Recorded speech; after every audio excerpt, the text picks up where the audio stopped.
In this video, we're going to talk about solubility and precipitation. In previous videos, we talked about what salts generally are or are not soluble. And so if we have something like a silver nitrate, this is particularly soluble. Nitrates are generally soluble. And if I have something like a sodium chloride, this is also soluble. We expect that it will make an aqueous solution. Sodium salts and nitrate salts are both almost uniformly soluble. Well, when we're in solution, we're not really sodium chloride and we're not really silver nitrate. To be aqueous means you have dissolved. This is really a sodium plus aqueous and a Cl minus aqueous, as well as a silver plus aqueous and a nitrate aqueous. All of these are free to bounce around in solution. You got a beaker, all of these can run and bounce into each other. If the nitrate hits the silver, well, they don't want to stick together. They're both soluble, so they'll keep being dissolved. If the nitrate tries to hit the chloride, they're both anions. That's not going to pair together. And if the nitrate hits the sodium, well, they might try to stick to each other, but they're both very soluble ions, and so they'll just break back off. All of these collisions can happen, and any other pairs can happen as well. The silver can run into things. But if the silver runs into the chloride, well, that is one pairing that is not soluble. Silver and chloride are particularly insoluble salts. They're prone to make a solid, and this will leave sodium and nitrate floating around in solution with each other. What occurs in this reaction is that we get our silver chloride to stick to each other, but we still have a sodium ion free floating. We still have a nitrate ion free floating. The only actual reaction that occurred here was our silver and our chloride becoming silver chloride. I have a sodium on both sides. I have a nitrate on both sides. Really, this reaction is Ag plus aqueous and Cl minus aqueous going to AgCl solid. This is called the Net Ionic Equation. It just says, hey, when I got a lot of stuff in solution, which things are actually doing something? When we had it all written out up above, that was the total ionic equation. And above that was the balanced reaction. So we can see a few different representations to tell us what is occurring for my things that are soluble or not soluble, and what happens when I precipitate, make a solid from it. Really, it's my silver and my chloride that determine this reaction occurring. Many different things will be soluble when paired with one counterion, but not with another. Your lead nitrate and your sodium iodide will pair to make lead iodide, and that's a solid. In fact, it's a very beautiful reaction. You have two clear liquids, you pour together into a beaker, and on contact, a yellow solid forms and falls to the bottom. So precipitation reactions occur any time that two ions in solution run into each other, and the pairing of them is one that's not soluble.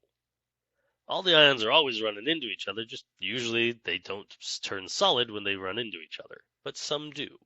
This allows us to do calculations for it, where I can take materials that are solubilized and figure out how much of the insoluble material we get.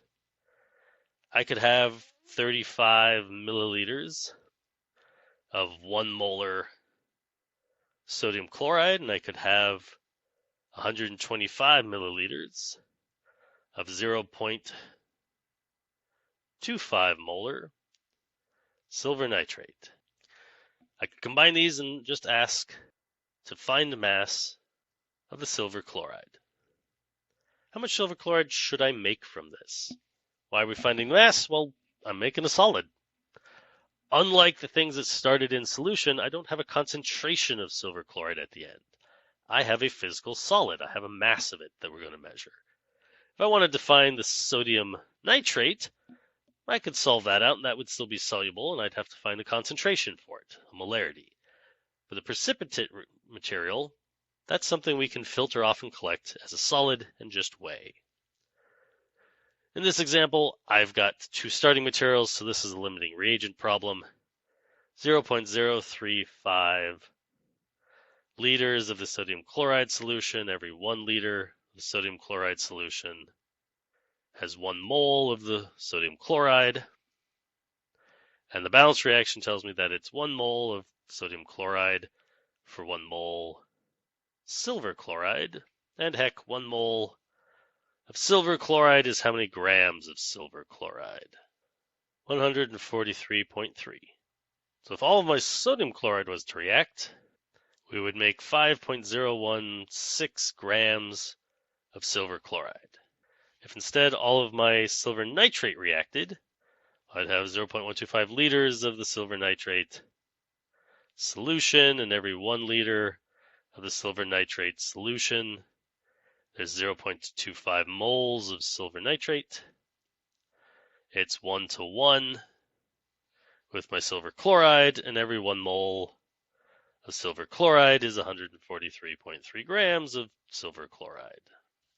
This would be 4.48 grams of silver chloride. Realistically, 2 sig figs and 3 sig figs. Well, 4.48 is less than 5, so this is the most I could make. Doesn't really change how we go about our calculations. I still used a molarity. I used a balanced reaction. I used a molecular mass to go from my starting volume of solution to a final weight of material. But anytime you have a precipitate, this is what you're going to end up in. You're going to end up in a weight of material because that is physically what form it's in. It's in a solid. Other than that, there's nothing particularly special about precipitation reactions. They're useful for purifying out materials that are soluble with different ions. If you add an insoluble ion, you can selectively crash out just one material. In really advanced cases, if you have 2 things in your beaker, say lead 2+ and copper 2+, well, if you control the concentration of the counterion, you can remove almost all of one material before you start removing the second. You could selectively crash out lead as lead iodide for quite a while before you start crashing out copper iodide.